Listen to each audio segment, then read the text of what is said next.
What's up, everybody? It's your boy, the Ultimate. Welcome back to ASMR Storytime, where I will be reading episodes 68 through 73 of The Beginning After the End. I don't have a lot to say, so I'm just gonna get into it without my normal rambling, so I can get right back into the story, because I'm super excited as usual. Make sure you guys are comfortable. Whatever ASMR YouTubers say. I don't know. I'm just a guy that reads stuff into a mic. So, but yeah, I hope you guys enjoy this as much as I definitely will.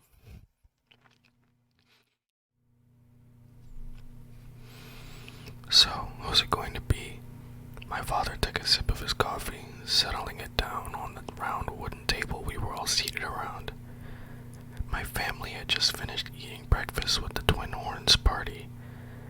The group had chosen a rather modest inn full of lively chatter as they conversed while eating breakfast, while Mother was currently wiping off the remains of food chunks that had managed to escape my sister's mouth. Sylvie hopped onto the table with her head held high. Even without mental transmission, everyone was able to make out that "I'm enough to protect Papa" was what she was saying. "Sylvie, come here." My sister waggled a piece of meat in front of her, tempting my legendary dragon bond, who was drooling like a starving puppy, into her arms. I couldn't help but chuckle at the thought of her shaking her tail at a bandit smart enough to lure her away with a piece of meat. My father's ex-party members had just finished a dungeon exploration with several other parties, and they would have some free time until their next mission or quest. So it wasn't really a matter of if they had the time, but rather if any of them wanted to. Adam spoke up first while polishing the tip of his spear. "Babysitting doesn't really fit my style, so I'll pass on this. Besides, I feel like with my personality, Arthur might kill me in my sleep one day." Despite the joke, my father responded with a solemn nod. He knew what kind of temperament Adam had and knew we wouldn't be a great fit. I was hoping Durden or Helen would accompany Arthur. Honestly, I can't offer much, but Alice and I are more than willing to compensate for doing this. "Don't talk like that, Ray. We're all family here. I would love to accompany him and watch him grow anyhow," the gentle giant responded, his narrow eyes becoming even smaller as he smiled. "Durden is right. You know we're not doing this for the money.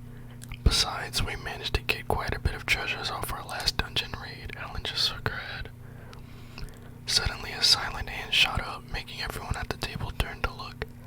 "I would like to volunteer." "Jasmine, you want to go with Arthur?" Angela sputtered, looking at her brusque companion. Angela had made it clear how eager she was to accompany me, but I felt like Angela would be a greater source of danger than any of the possible threats of an adventurer. I tried to lightly hint that she might not be the most suitable, but even I was surprised that Jasmine would take the initiative to accompany me.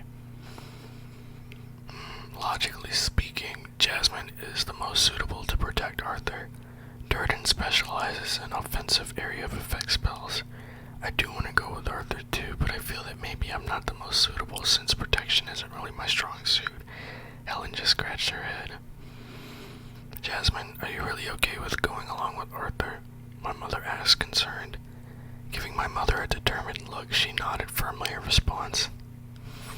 "Well, the lady says she wants to go. She's the only augmenter among us that has an elemental affinity.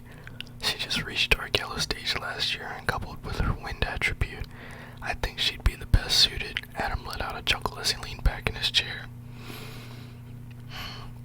"For Arthur's safety, I guess I'll just have to step down from this. It's a pity, though." Durden just scratched his head, clearly disappointed. "Sorry, Durden. I know how much you care about Arthur." My father put an arm on the large mage's shoulder.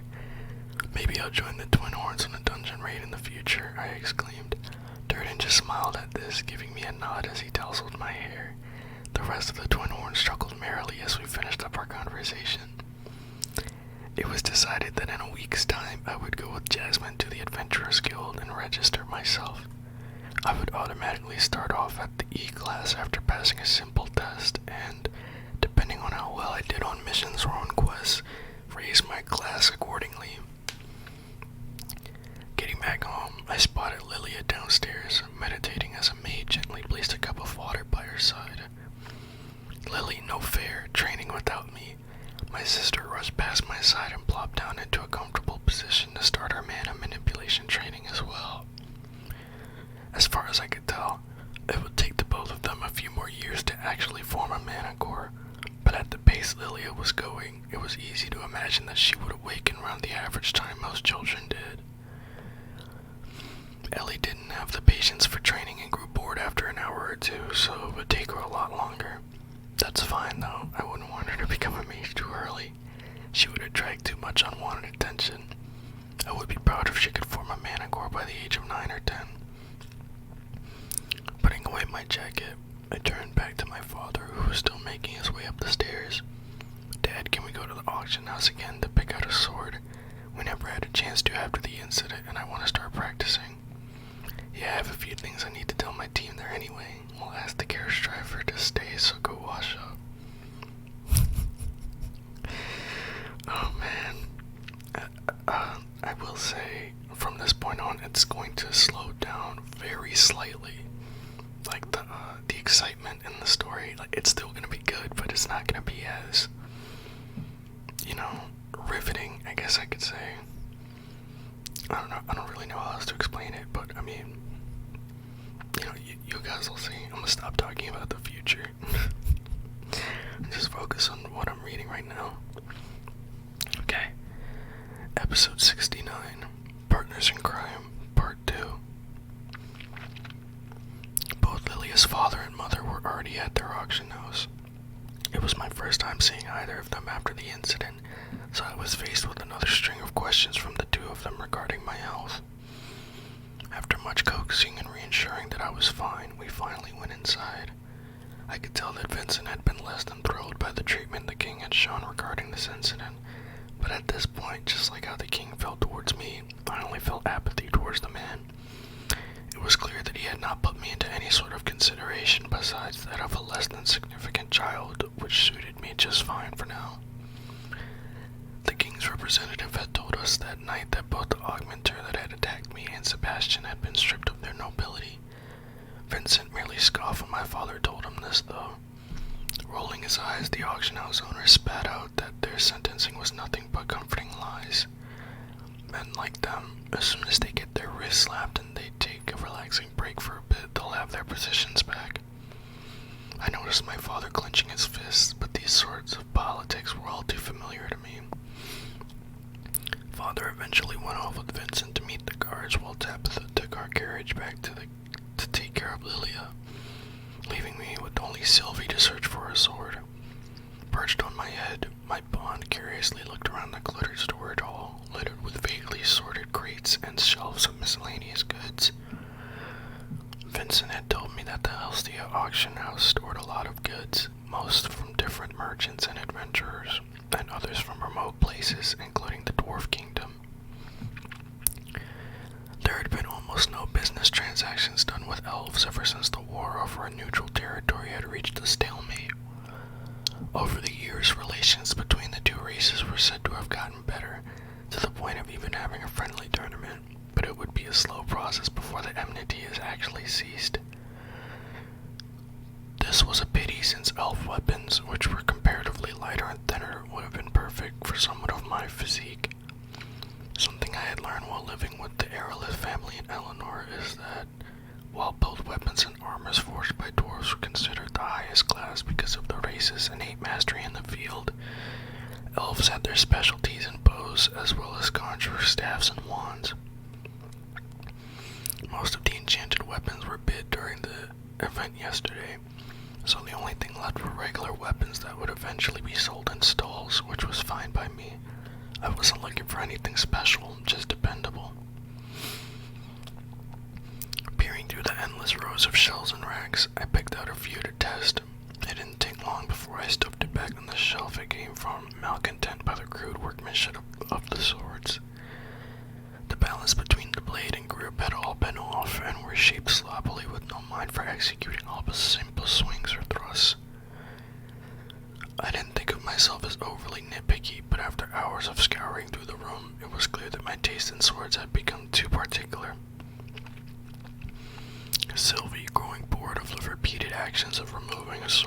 swinging it a few times and unhappily putting it back in place, hopped off my head and began having her own little adventure. I treaded deeper into the large storage hall, passing the shelves and racks of the more appealing blades on display, and arriving at a section where sheathed swords were simply crammed in barrels. One thing I noticed about the swords in this world was that they fell into a couple of categories. There were the large swords, either the wide heavy swords or the long claymores. Many warriors and offensive augmenters preferred these behemoths because of the raw power that could be generated through a single swing, but others considered the weapons savage and unrefined. The more balanced swords, seen most commonly used by knights and adventurers alike, were like broadswords. These were generally wielded with one hand, coupled with a shield in the other, but there were two-handed varieties. These swords provided the most balanced and versatile performances, and were the standard swords to begin learning swordsmanship. The last category of swords were the lighter and thinner blades. Weapons like sabers, curved single-edged swords, which my world called katanas, and rapiers as well as daggers all fell into this category. Yeah, okay, I think Arthur, I don't know if I said this before, but I think Arthur is from like some version of like our Earth, maybe like an alternate version or like some distant future version or something, I'm not sure. Whoa, I lost my place, hold up. Okay. Sabers, katanas, and rapiers were focused on speed and precision, while daggers were often used as concealed weapons, or dual-wielded for more versatile and acrobatic styles of fighting. Even if the weapons here were second-rate, the inner swordsman in me couldn't help but bubble in excitement. However, it didn't take long for that bubble to pop. Letting out a defeated sigh from my fruitless search for a sword, I mindlessly swung the plain sword short I had picked out earlier and barely deemed acceptable. I would have to settle for this sword if I couldn't find anything else. Yeah, I definitely think he's from like some AU version of like our Earth. Yeah, because if he said his place had katanas, then I don't know, it definitely, it doesn't seem like there's anything specifically called a katana in this world so far, so I think he might be from like our Earth, just like a different version of it, I don't know. Okay, episode 70, Partners in Crime, part 3. Giving up on the search for a better sword, I made my way into the miscellaneous section where they held different types of weapons. I could see various unique, albeit inefficient, weapons that looked like they were designed by a child. Navigating through the aisles, I couldn't help but laugh aloud as I came across something very similar to what my world called nunchucks. There was even a morning star that was so heavy that, even after augmenting myself with mana, I struggled to lift it off the ground.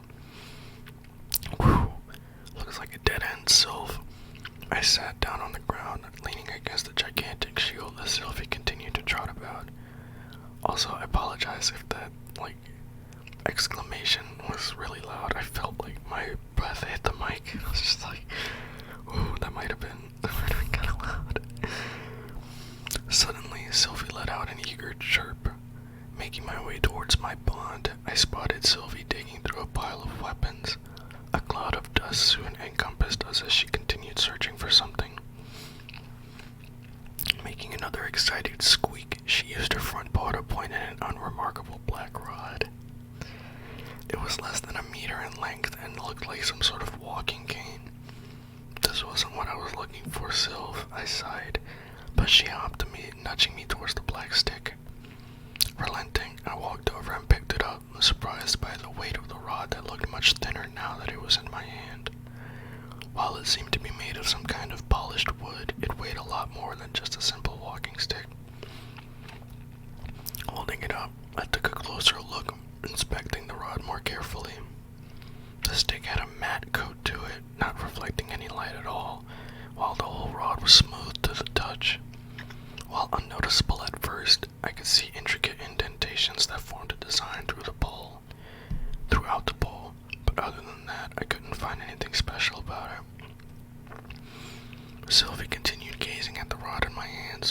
golden eyes twinkling as if she had found a national treasure. Finding nothing remarkable about it, I tried swinging it. It felt good. The weight was distributed in a way where it was balanced like a sword, even more so than the short sword I picked out as a backup. Taking another swing made me confident that this rod's balance was too purposeful for it to be just used as a walking stick or a staff. Excitement growing inside me once more, I willed mana into my eyes. I had hoped to notice something with enhanced vision, and my hopes came to light. It was so faint that I only noticed it after reinforcing mana into my eyes. Even then, I was only able to spot it because I was looking for it. Even more faint than the indentations over the bolt was a small line that seemed to separate two parts of the stick. This was a sword. I immediately tried to pry the sword out of its scabbard, but it wouldn't budge. Even with my body reinforced with mana, I wasn't able to muster the strength to pull it out.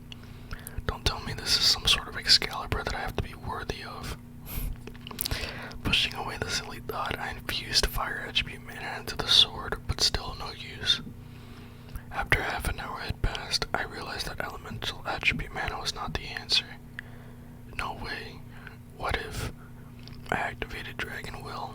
I didn't use its power, but simply infused a will into the sword.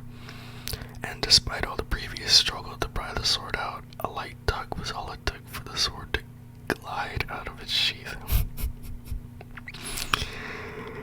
Yeah, if you didn't already gather from what he just did, the sword is quite special. I'm telling you, seeing it in the comic was super exciting, and reading about it here was also very exciting, but for some reason, in comparison to the comic, this one seems a lot more, like, this situation seems a lot more coincidental. Like, I mean, it's already coincidental, but this one just seems very, like, it happened just to happen, you know? I mean, I don't hate it. I'm not usually super critical of stuff like that, but, you know, it didn't seem as, I don't want to say it seems forced. I don't know what I'm trying to say. But yeah, so this is the start of, you know, our boy becoming an adventurer. Let's get it. Episode 71, Worth Fighting For, Part 1. The sword slid soundlessly from its sheath to reveal the flat blade. I couldn't help but swallow back a lump of air as I fell into a trance, staring at the weapon much too beautiful to be considered an ordinary weapon.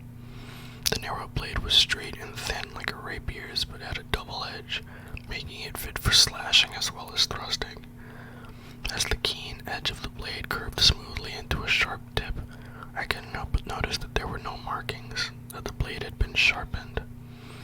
The weight and balance of the sword was a bit off in my opinion, but it was still much better than the crude tools I had picked up before. However, even this flaw was overshadowed by the breathtaking quality and color of the blade. The translucent teal hue of the blade seemed to almost generate a luster of its own, even inside the dim storage room. There was a stark contrast to the matte black scabbard and handle, making the color of the blade all the more radiant. Despite the fact that the blade was so narrow and thin, a few tests on a nearby iron container confirmed its durability and strength. I could say with confidence that, even in my old world, there wasn't a blade as well forged as this. Was this sword truly meant for beast tamers, or was its criteria even more particular? I thought as I looked down at Sylvie. Tilting her tiny head, Sylvie let out a happy chirp in response. Studying the blade more closely, I spotted a small engraving inscribed on the blade near the grip. Dawn's Ballad, W.K. the Fourth.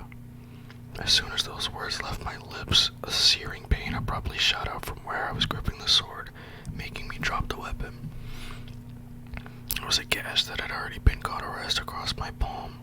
I was hesitant to pick the sword back up again, but when I did, I could see the faint remains of my blood getting absorbed into the handle of the gash. "Are you okay, Papa?"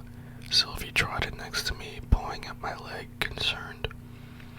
"I'm fine, Sylv." After scratching the underside of my bond's chin, I gave the sword another swing. This time, the point point of balance of the sword aligned perfectly to match with my undeveloped body. Even the handle of the blade seemed to have grown smaller to fit in my hand, as if it was made for me. There were some extraordinarily valuable staves and wands that had the ability to bond with a single user, allowing better manipulation of mana between the weapon and master, but I'd never heard of a sword doing something like this. Picking up the sword, I pondered over the man whose initial was WK the Fourth. Who was this person, and how was he capable of forging such a sword? I realized how much time had passed as my father's faint voice snapped me out of my infatuated trance. Quickly sheathing my new sword, I made my way back to where my father was, Sylvie hitching a ride on top of my head. On the way back, I made sure to pick up the short sword I chose for backup. "Well, did you see anything you liked?" Vincent, who had been talking with my father, asked. I nodded, holding up the short sword to him. "I found this sword, and after a few swings, I've grown to like it. Is it okay for me to take this one?" Vincent took the weapon from my hand, drawing the sword from its scabbard. "Not the best quality sword, but it is solid and won't break easily. Ray, what do you think?" My father accepted the sword, studying its blade, grip, and guard before taking a few swings and thrusts. "The balance isn't the best, but I think it'll be good as a first sword. What's the stick you're holding on to, though?" Trying not to make a big deal out of it, I gave a casual shrug. "I tripped over this really sturdy stick on my way back here. Do you mind if I take this back home to practice with Uncle Vincent?" That old thing. I remember one of my merchants telling me how some senile old man just handed it to him, mumbling something about finding a worthy master. We had a few of our inspectors check if there was anything special about it, but for all they were able to find out, it was just a sturdy hard cane. "It's been gathering dust here, so if you think it'll do you some good, go ahead and take it," Vincent answered, firmly squeezing my shoulder. Lightning squeezing my shoulder, I'm sorry.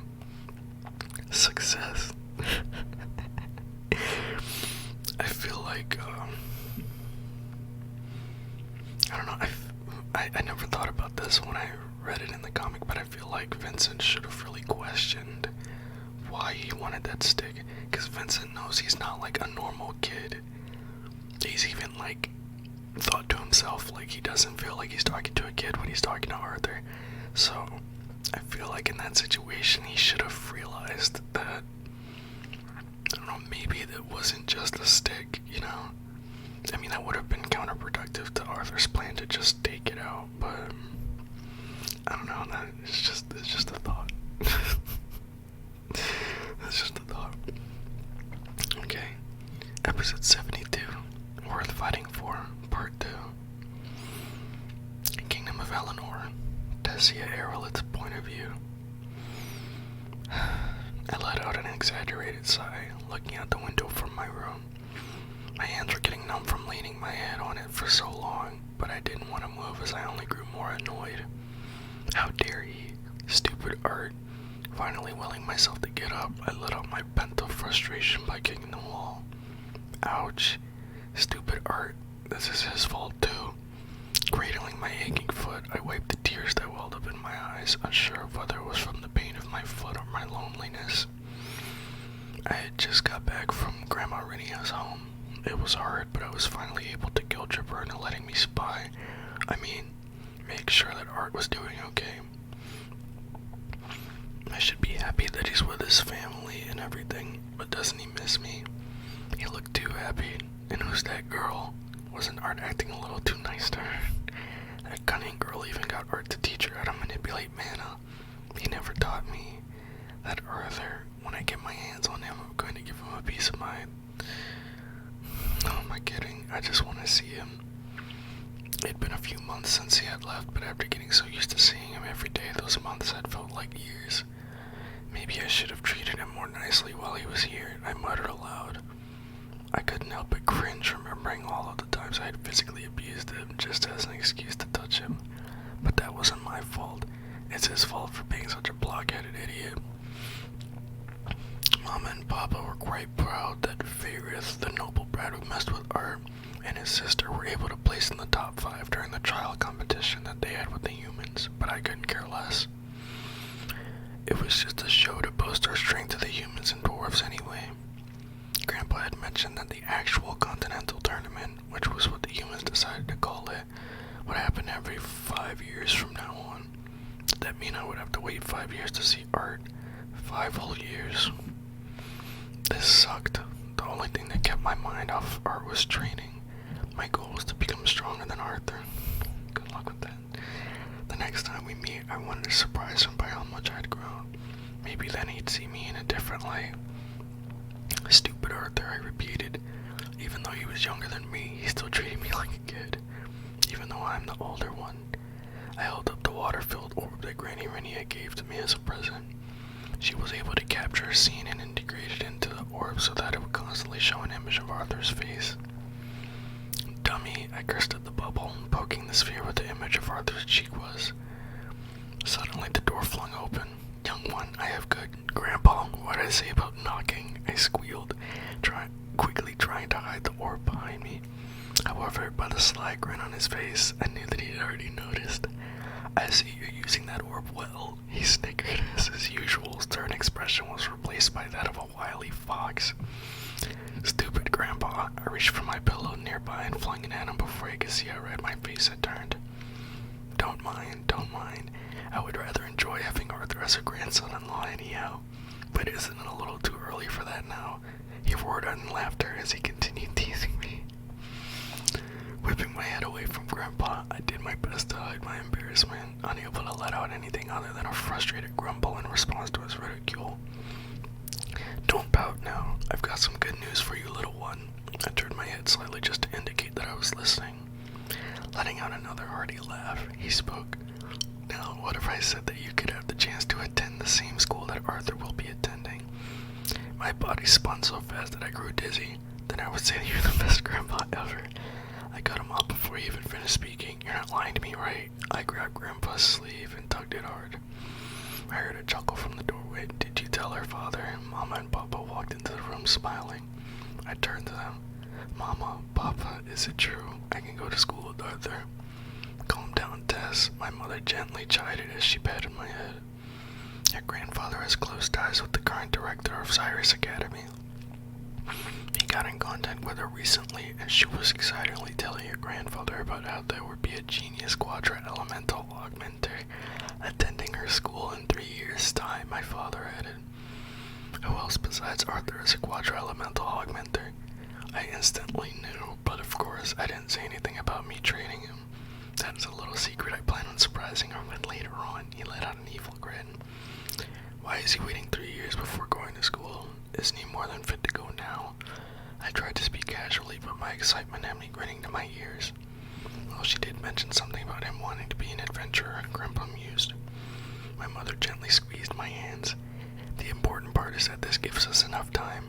We're still trying to negotiate terms to have a trial run for the integration of the younger generations of elves and dwarves to attend school together with the humans at Cyrus Academy.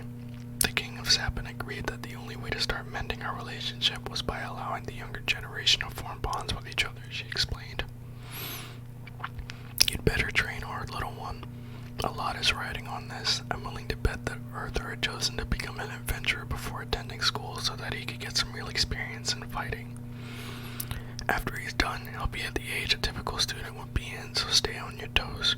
He's going to be popular, so if you don't snatch him, some other lucky girl will. Grandpa shot me an evil wink. Father, I think that's enough teasing now.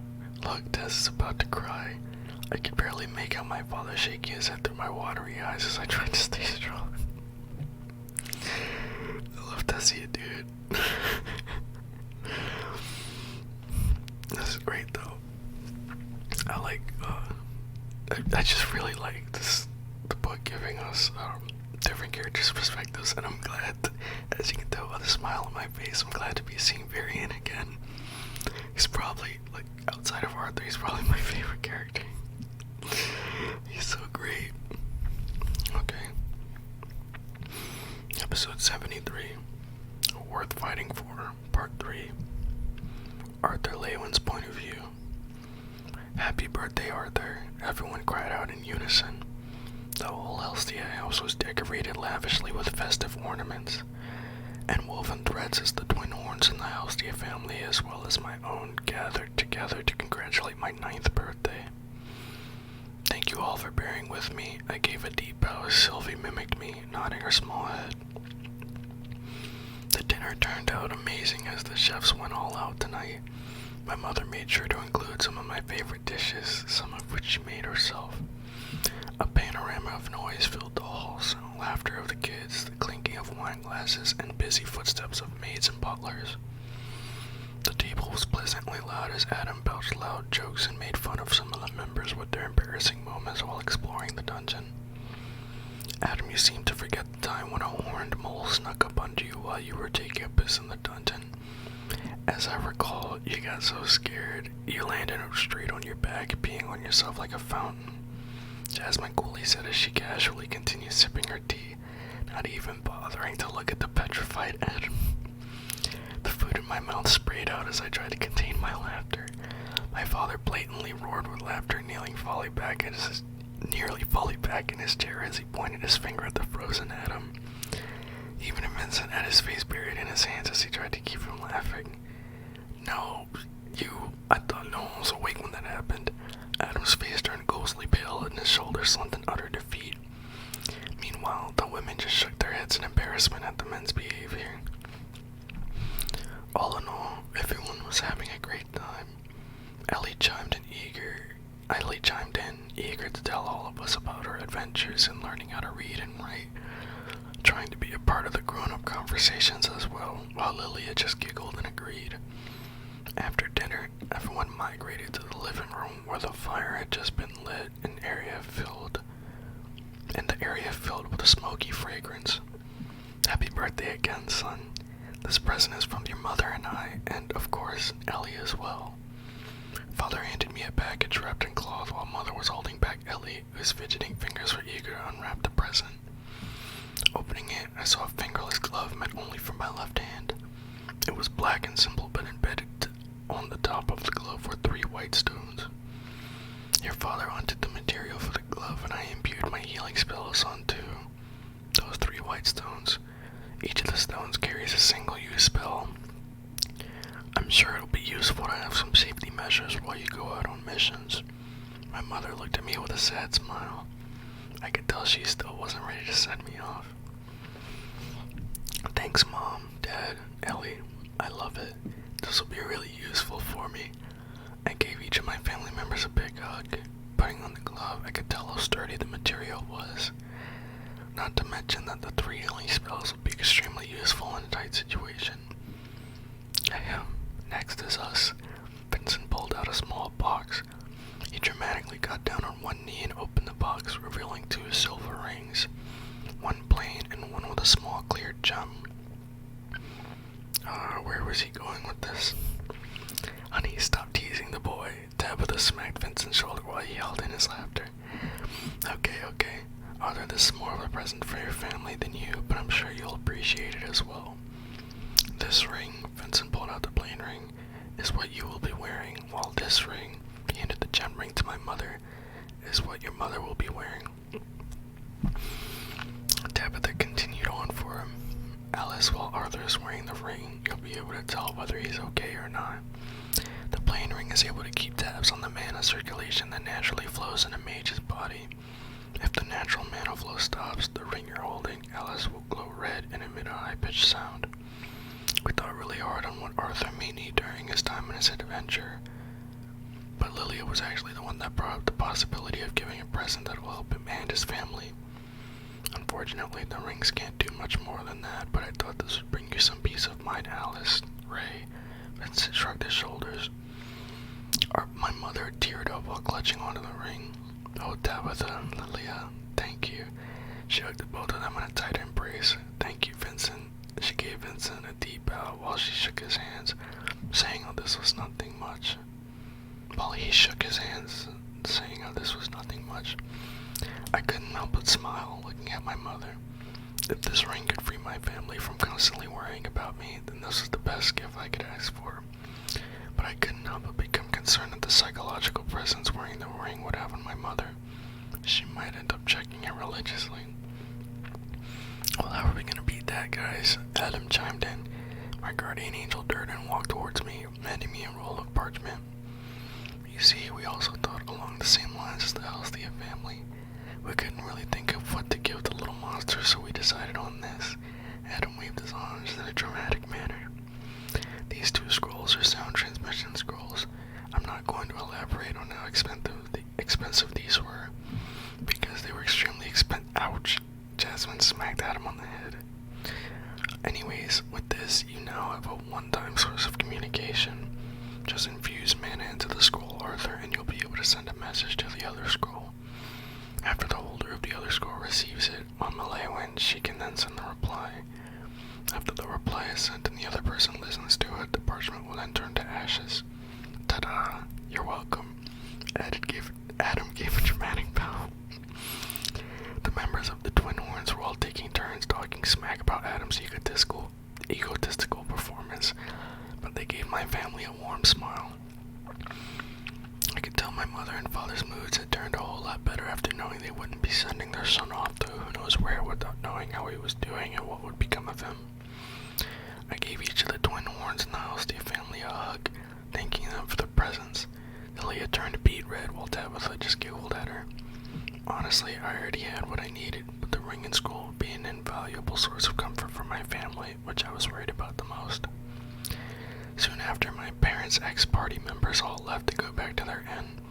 The Halstead family went back upstairs when Leah started dozing off, tired from the long day, leaving me with just my parents.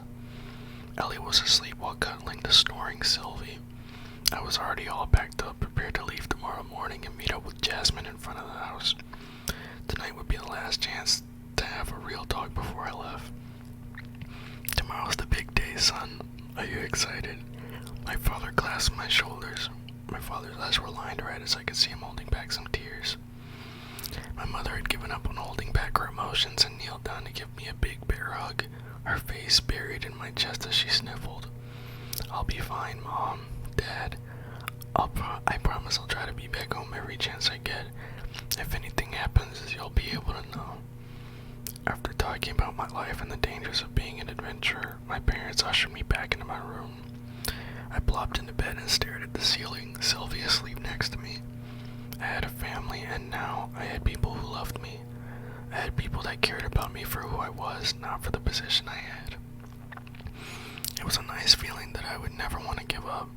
I'd fight for it and make sure to treasure this emotion that I was devoid of in my previous world. For that, I needed to better myself, more so than when I had been a king. This is so sweet. It's like I said earlier, it's not very riveting as some of the other parts of the story, but it's just as good. I love the parts like this where Arthur's just with his family and friends, because like he said, he didn't have that before. Not to this extent anyway, so it's really nice. It's really nice to see. I don't know, family stuff usually just really gets me. I don't know why. Okay, so I noticed this one is a little short. It's been about 40 minutes so far. So from now on, whenever I'm reading some chapters and it's super short, I'll try and put another chapter in.